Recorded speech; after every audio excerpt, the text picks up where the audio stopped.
દીકરીઓ એક પંહવારી ગામ છે. પંહવારી ગામમાં એક રીનાબેન ભાટુ મેં તમને દુકાનમાં મોકલા હતા. મળીએની કલ્પના તો જોવે ને તે લખ્યા કે ધરણી ઝરણા જખતા ને રડતી નદની રેત. સુમાના ટાણા પેલા જે કેવી પરિસ્થિતિ હોય. ધરણી ઝરણા જખતા રડતી રદની નેત રેત. સિપલે સાટો સાટવા તું વરસીદા આવે.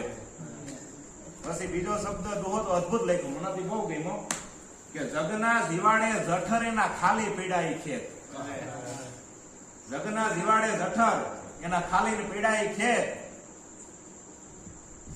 સાતક સિદ્ધ સંતોષવા તું વરસીદા આવે. વાલપે વરસ વાલમાં અને દેને શુભ સંકેત. કેવો સંકેત કે અષાઢ સુધી પંચમીઓને જોત ભૂકે વીર તો દાણા વેસી નાણા કરો તમે રાખો બળદને બીજ. આવા સંકેત દે. વાલપે વરસ વાલમાં દેને શુભ સંકેત.